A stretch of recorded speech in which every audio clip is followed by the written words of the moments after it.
I'm just kidding.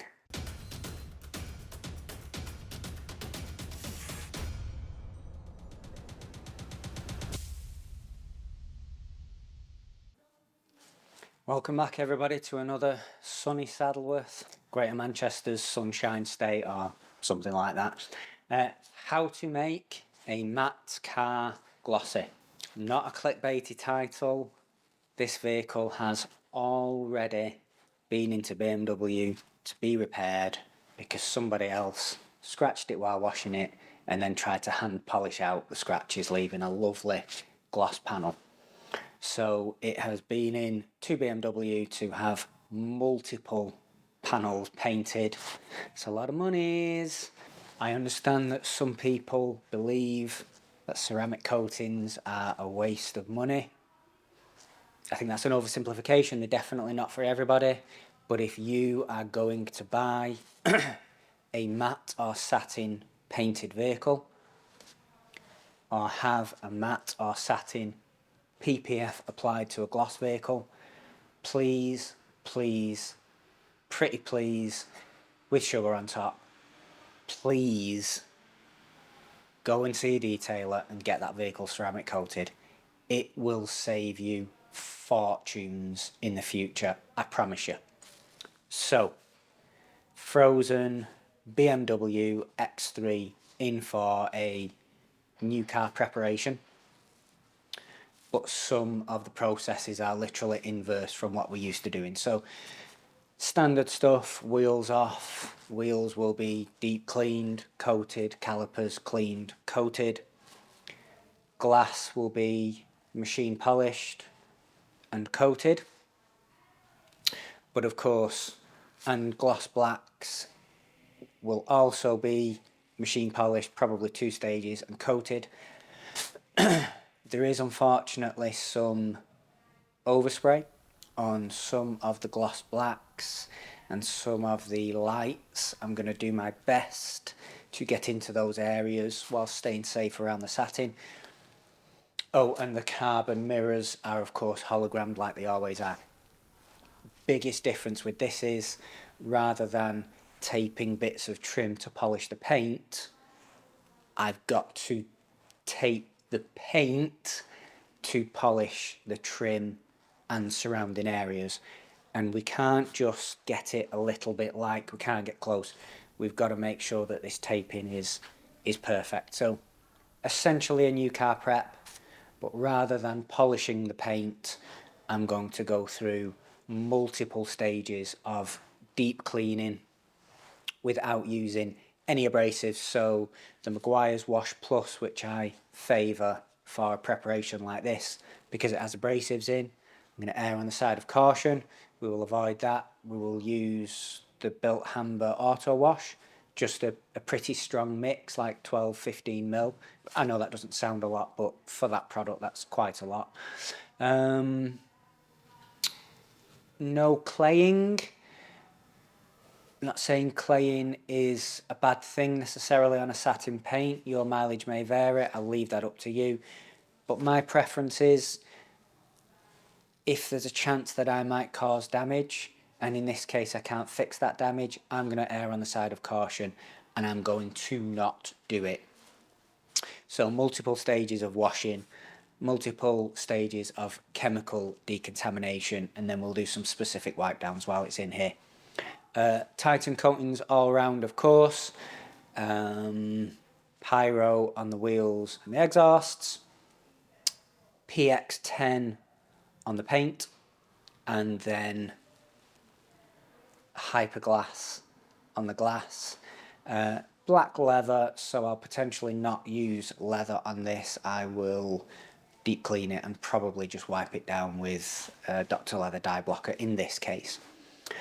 And that's about it. Let's move on.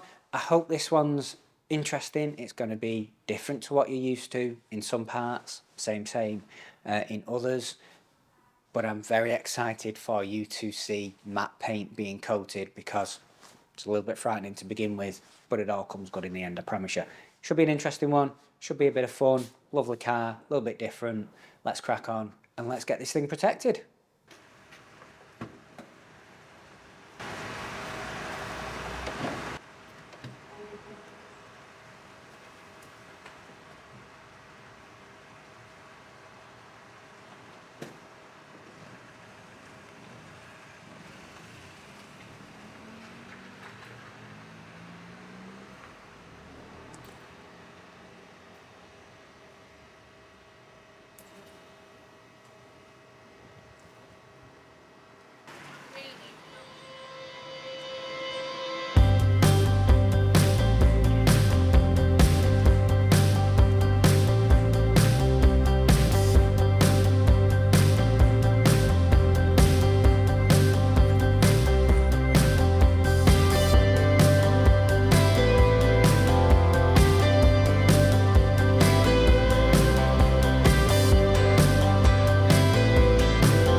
Welcome back again, everybody. Thanks once again for stopping by.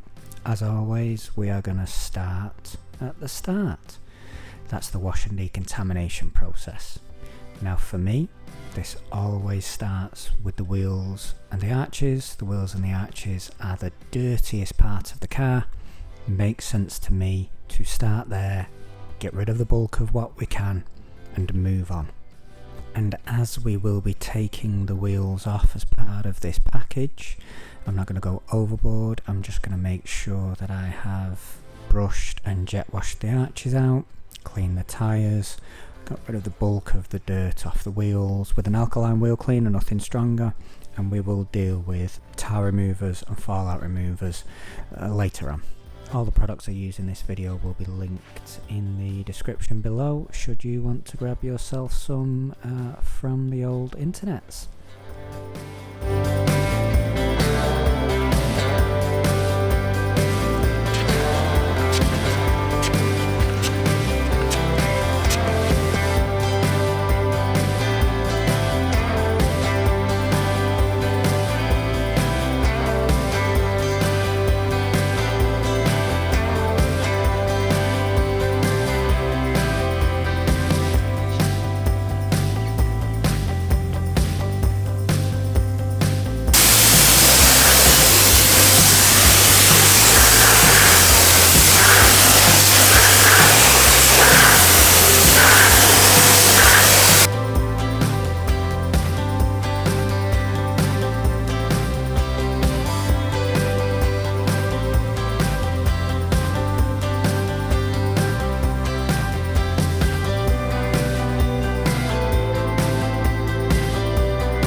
Tip time. If you are having trouble breaking down one of those horrible sticky trade dressings that will often come on new cars on the tyres, your wheel cleaner or your tyre cleaner, dedicated tyre cleaner, simply won't break it down. Last resort, get your tar remover out. A little bit extreme, this isn't for general maintenance, but this is my go-to every time I get a horrible, yucky, silicone-based trade dressing. Ideally, what's going to happen, you will spray it on, you will start to see it break down immediately. It might be like a rainbow effect, almost like oil on water running off the tyre. Maybe, maybe not, it depends how much and how horrible the actual dressing is. Spray the tire remover on, let it break the dressing down, spray some more on, do whatever you've got to do just to make sure that everything's been broken down. Scrub the tire really, really well. Be careful on the rim of the wheel, obviously. You may need to reapply more, you may not. It will depend on the dressing that has been used already. But if you need to reapply, just do it. Once that's done and it's been scrubbed, jet wash it off.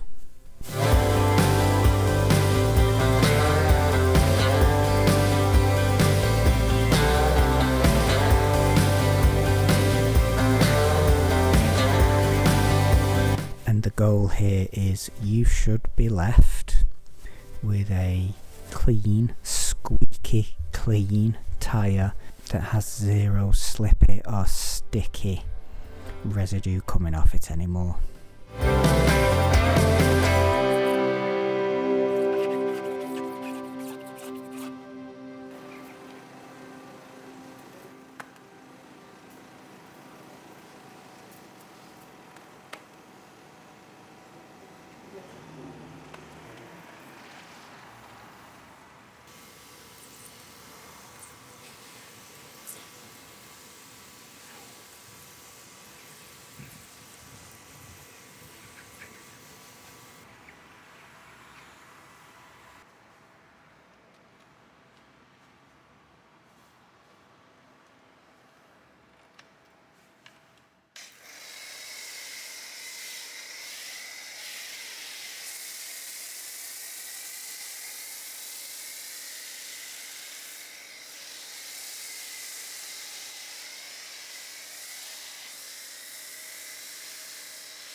pre-wash stages now.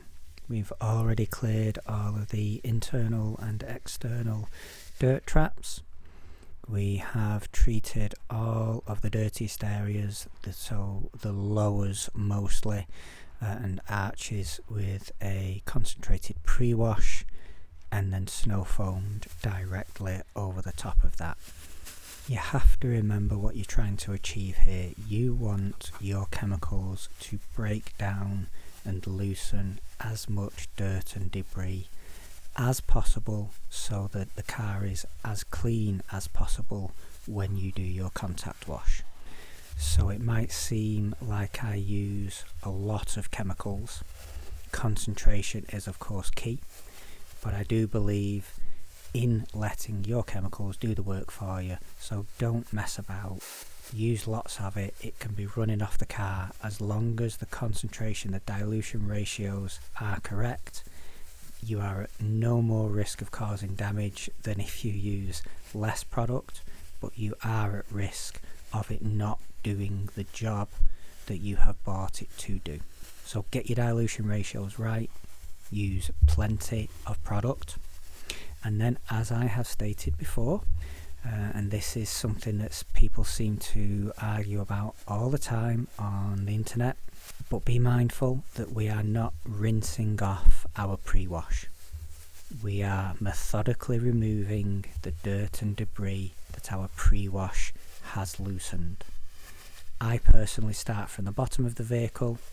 You do not need to. Other people start from the top. What is most important is that you are concentrating less on suds and soap that's left and more on dirt and debris.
Alrighty then, this is going to look the same but different.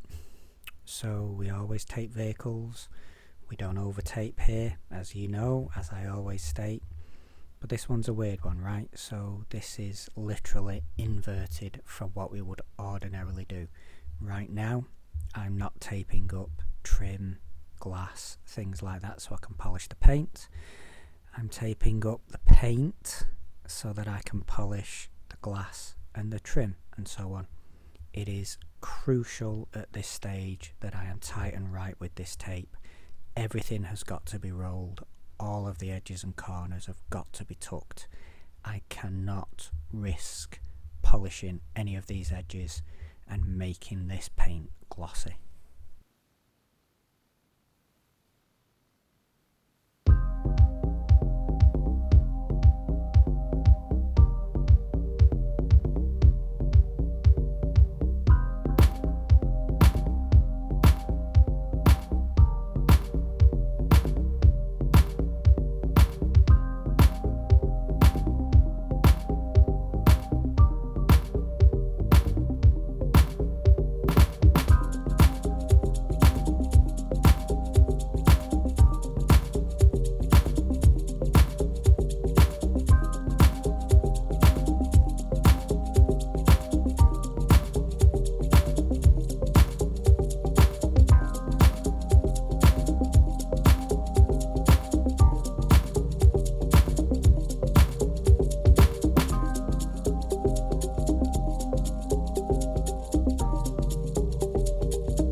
So that's the carbon fibre pieces compounded and polished, and yes, your eyes doth not deceive you. This new compound that I am testing, and I am going to release a video on it, it really breaks down essentially to nothing, so the potential finish on it is phenomenal.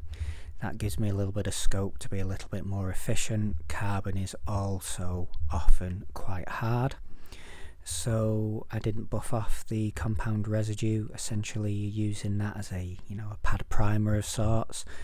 Just add some finishing polish to a finishing pad, in this case Sonax Perfect Finish, excuse me. We go straight over the compound with that and then buff off everything together. Slow and steady aftershot there, so proof of concept, no doubting that it works. Removed with a rinseless wash as always, so you know that the finish is true. Onto these sort of side pillars here, I think what has happened is that they have been damaged during the repair work, probably buffed with dry rags or something like that, so they were quite heavily swirled, much more so than the other trim.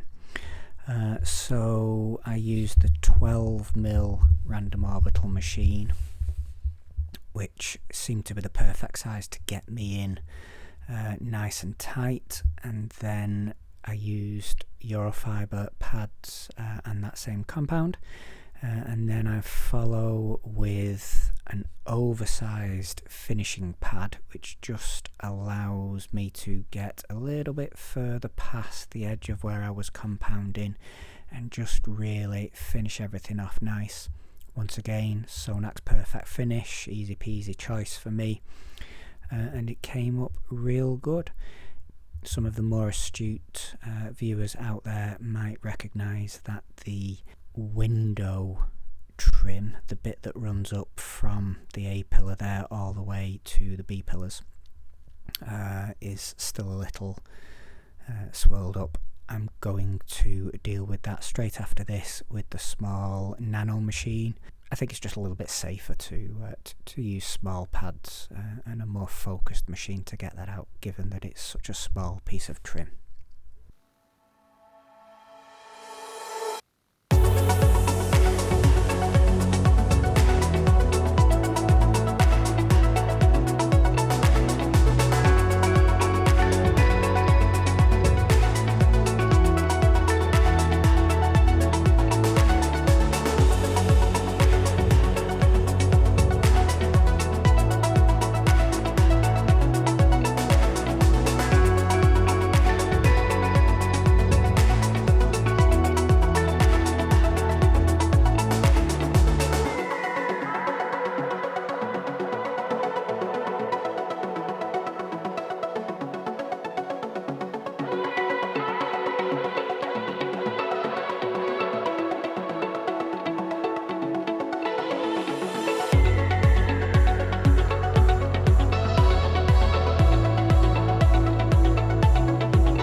glass prep then, and if you've seen any of my vlogs before, this will be no different to any of the other videos that you've seen.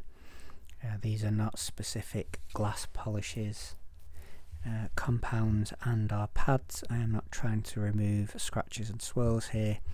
What we are trying to do is prepare the glass for ceramic coating. So just like everything else, the deeper the clean, the better the bond. Regular polishing pads and regular paint polishes or compounds, just to utilise the abrasives to deep clean the glass, get into the pores, pull any dirt and junk out that might be in there, and then we will remove that with a rinseless wash as always. Follow that with an alcohol wipe down later on, and that glass should be squeaky clean, meaning a real nice bond for the hyperglass.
Okay, hopefully I'm relatively in focus here. Wheel time now. Quite an intricate wheel. Gloss black, so you've always got to be careful with them. It has, as you've already seen, it has already been washed with an alkaline wheel cleaner. It's had some fallout remover and some tar remover on it when we're doing tyres and stuff. So we'll loosen all the nuts off now. Send the car up, take the wheels off. They'll go outside. We'll give them an acid wash and a fallout remover wash just to make sure they're perfectly clean. Alcohol wipe down, and then we will get to coating. Going with the big guns on this, so we'll be putting Titan Pyro on it. Just the best coating I have ever used for wheels and other high temp areas, exhausts and stuff like that. So it'll be going on the wheels. Try and tidy the hubs up. You know what BMW hubs are like. We'll try them up. Try and tidy. Words is hard today. Tidy them up, coat them, clean and coat the calipers, and because the exhausts are that sort of shadow chrome finish, I'm going to tidy those up a little bit, and I'm going to coat them as well. And then fingers crossed, because of how slick and functional Pyro is, fingers crossed those exhausts will stay immaculate with just the regular everyday wash with a shampoo. Maybe the owner can use a dedicated wash mitt with just a regular car shampoo, and they should come up aces every time. So let's get going.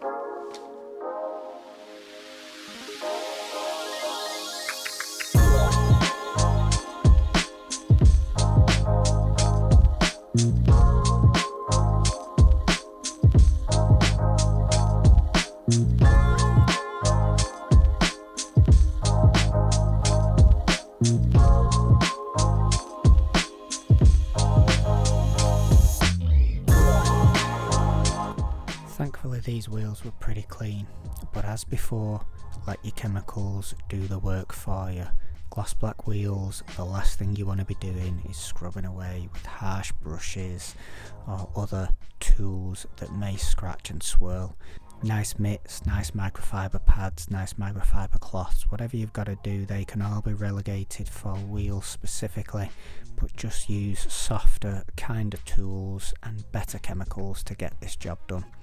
Once I've cleaned them, we'll get on with the jet washing and then we'll move them inside and we can get on with the coating.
Wheels are inside now then after being blown dry and towel dried. They have been cleaned through multiple stages of chemical decontamination.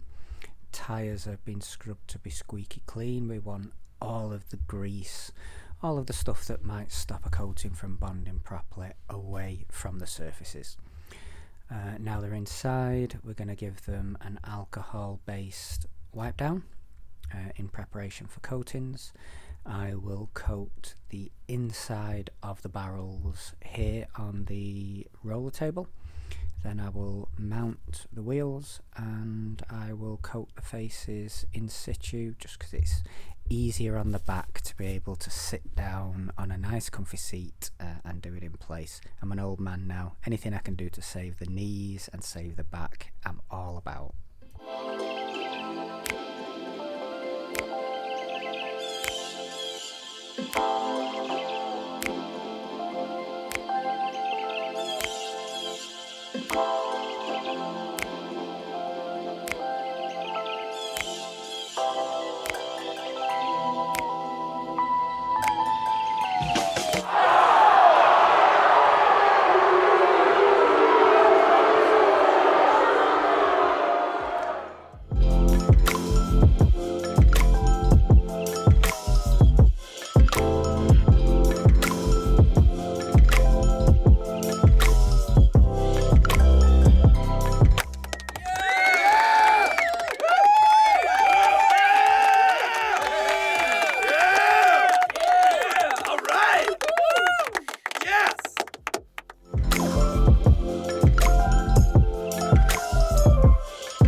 lastly, I always try to leave the diamond cut areas till last. My goal with this is to leave the coating as thick as possible whilst evenly spread out, so I don't level any of this ceramic at the end. I just put it on, go over it a few times and let it set on its own. Thicker the better. I know it's a finite layer, but the thicker the better, I think, when it comes to the diamond cut.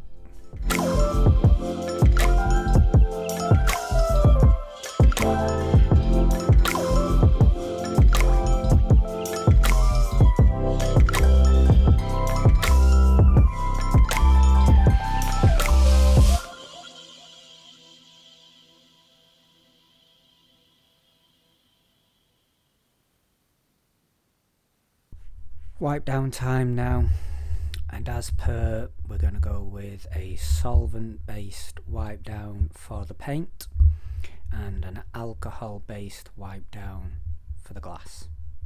I'll do the solvent wipe down first because no doubt we will get some of that on the glass, and then when we tidy the glass up later we will remove those smears with the alcohol. However, this time when we do the glass, we're also going to go over the paint with the alcohol based wipe down as well. All I am doing here, because we're not polishing the paint, because we're not prepping it with abrasives, I just want to hit it with as many different types of chemicals as possible to just make sure that all the grease and all the residues have absolutely been removed before we get on with ceramic coating. Ceramic wise, we will do the glass first. 2 coats on the front windscreen, 2 coats on the rear screen, so any glass that has windscreen wipers will get a double coat, and then a single coat on the side windows. No removal between layers, we'll just go straight over the top with the next one, and then I will actually just leave that on until removal time. So up until we're removing the paint, the glass will just be on curing, easy peasy.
really did have the ability to calculate as you're describing, and they did it with such incredible accuracy, and the way you're laying it out, it's almost undeniable. The possibility of coincidence is far less than the possibility of calculation. Yeah, absolutely. And yet this lazy dismissal is used to keep people locked in a particular framework of thinking. And that's what we're trying to disrupt. We're disruptors, we're contrarians. And I think there's a need for disruptors and contrarians in the world, no matter how much they insult me, no matter how much they insult Randall. The information that we're putting out there, sooner or later, is going to do some good. How far back do you think this technology goes? You know, I keep pressing this because I want to get an understanding of, like, what's the long end of this? How far back do you think human sophisticated civilization existed? If the conventional idea is ancient Sumer, 6,000 Mesopotamia, 6,000 plus years ago, how far do you think we're talking? Well, first and foremost, I can't give you absolute facts here. I'm working on my ideas about the past. I think it's a civilization that went back deep into the last ice age, maybe as far back as 100,000 years into the past. I think it's a civilization that emerged out of hunter-gatherer societies and emerged out of shamanism. You encounter shamans in the Amazon rainforest today who are using ayahuasca. Well, ayahuasca is a miracle in itself. You know, there's 100,000 plus different species of plants and trees in the Amazon. You have to put two of them together to create the ayahuasca brew. One of them contains DMT, and the other contains a monoamine. Which is, look, things are going to be a lot better, but slightly slower. And could that be mitigated with malaria medication? Of course it could. Of course. Right? So if you actually care about malaria, your right answer is not to say we got to change the entire growth engine of the world and stop using fossil fuels. The right answer is to make sure that people get malaria medication. Yeah. Get bed nets. There's a lot of these simple things. Remember, this does not mean that we shouldn't also try to fix global warming. We're smart species. We can work and chew gum at the same time. But we seem to almost entirely just go to the straight answer. Whatever the problem is, the answer is to cut carbon emissions. And that's often not the best or the most effective way to help people first. There are some real ironies. One of the crazy ones is coal-fired plants powering Teslas. That is one of the wildest trade-offs that we make, and that happens every day in this country. Someone's getting a Tesla, thinking they're doing a really good job, and the electricity to power that Tesla is from a coal-fired plant. It's bananas, and a lot of that could be avoided. The problem with nuclear is, I'm sorry, you're in that spot.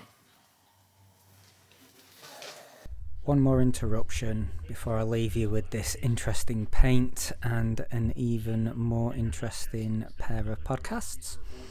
The more astute of you out there, and even anybody with eyes, is going to be able to see the difference between the front and rear doors. Obviously, the rear door is one of the panels that was painted. Weirdly, you can barely tell when the vehicle is outside. It's definitely more apparent when the vehicle is inside in my lighting, which is why I bought it. But it's even more obvious on camera. Cannot explain that. So you can tell in real life in this lighting, but nowhere near as obvious as it is on the camera. And even less so when the vehicle's outside. But for reference, I double coated that rear door, the rear quarter, all the way along the pillar, and also the roof, because those were the painted panels. This was just my attempt to try and even everything out. Secondly, the coating that's going on is Titan PX10. This was used on the paint, but it was also used on the carbon, the gloss blacks, all around. I could have used, for example, Zeus on the carbon and the gloss blacks. I could not have used that on the paintwork though. It adds too much gloss and would have been super noticeable. What I'd like you to view as I'm doing this now and you're listening to these podcasts is just how, yes, initially the difference between coated and uncoated is massive, but as I move through the cloths it becomes much less noticeable, to the point where it's almost indistinguishable anyway. Other than that, please enjoy, and thanks so much for putting up with my ramblings. Going to jail. We can hear where it's going. Super slow play and the big job to do it. And they did a terrible job. It took forever. It was, I think they called it one of the most corrupt construction projects in history. And it finished more than 10 years after it finished. Like, I already moved out about many years later. These things still around. They're still doing this. $14.8 billion later, they finally complete.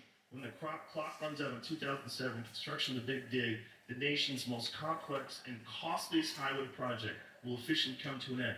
They were doing that when I was living there in the 1980s. They were working on it. They finished it in 2007. So what is the, like, it was super corrupt, right? Didn't a bunch of people go to jail? I'm not saying that people that are making nuclear power plants are doing the same thing.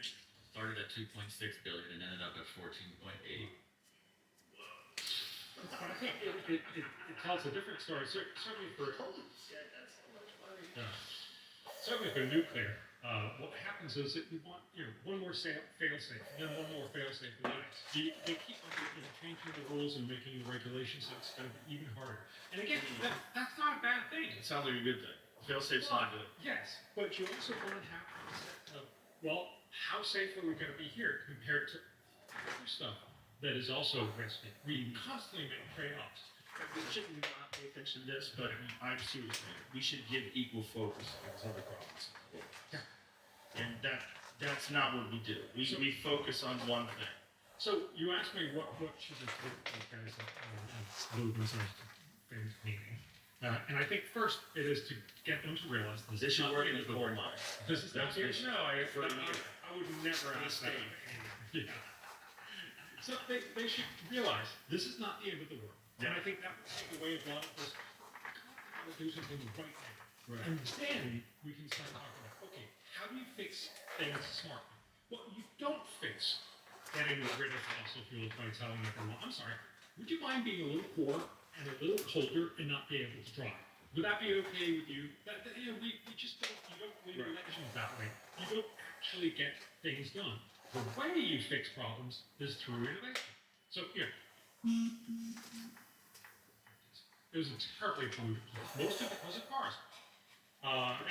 There's special sort of geography that makes it very possible for all the pollution just to get stuck in that dome in Los Angeles. And it's cars. And so the current way we think about the environment is basically the solution back then didn't have to tell everyone. Incredibly cheap. That could solve a very large part of it. Imagine if you come up with a technology that's cheaper than coal and gas and all that. Everyone is going to switch, not just because they're rich, wealthy Americans, but also the Chinese, the Indians, the Africans, everybody else. So that will basically generate a lot of cheap energy that's both good for economic growth and will cut carbon emissions dramatically. Now, remember, this is not the only thing you need because you can't just run, well, you possibly can run most of the world on electricity, but we don't right now. Right now, only about 20% is electricity. The rest of energy is industrial processes, heating, transport, all these other things are much harder to switch out. So obviously, also steel and cement and so on. So there's a lot of issues that still remain, but the technology part still remains. If we can come up with this technology that's cheaper than fossil fuels and does not emit CO2, we're done. Now, if we don't do this, and if we give in to climate fear, which is what a lot of people are using, it seems, if you want to be cynical, it seems like a why would they want to do that? What do you think the motivation of nuanced perspective and expressing a balanced atmosphere overall if we do it this way. And the solution seems to be in technology, and it's not in the halting all use of fossil fuels immediately, which would be devastating to the economy. And ultimately, when the economy goes, it's devastating to almost all aspects of our civilization. That's the very unfortunate reality of life, right? So, what have you ever had a debate with someone about this? Oh, gosh, As a yes. climate fanatic? Oh, yeah, lots of those debates. How do those go? So, my sense is that these guys are really well intentioned. So they really want to do good. It's not sort of an evil ploy or anything, but they seem to believe that just by wishing we can somehow make it come true. And I think a lot of the conversation that so when you're starting to see what is it going to cost to go net zero, for instance, the U.S. tried to go net zero. There's a new study in Nature magazine that estimated that the cost per person, I actually have that graph, so we can show that as well. So the cost per person would be phenomenal. Let's see if I can find it. Oh, there it is. So it's number 28 in A. Is that we have less good understanding of these long-term cycles. So there is some of that concern, but fundamentally I think you can sort of step back and say, global warming is real. It is made by man. It is a problem that we're making. It's not the end of the world. And we need to deal with it, but deal with it smartly, right? So instead of us putting ourselves to pictures and saying we've got to stop everything right now, we've got to look at how do we get innovation going so that we get better nuclear or better of this Craig Venter guy ideas, these many, many other ideas that are out there. We should be funding all of those. So I helped assemble together with the 9 most top climate economists and 3 Nobel laureates to look at how you best and smartest invest in green energy. So better deal with climate change. What they found was the long-term best strategy was invest in green energy research and development. So that's the long term, because there could be some innovation that would be groundbreaking. Basically, if you get innovation and you find a breakthrough, you will fix the problem. If you don't get that innovation, you won't fix the problem. We'll do a little bit of it at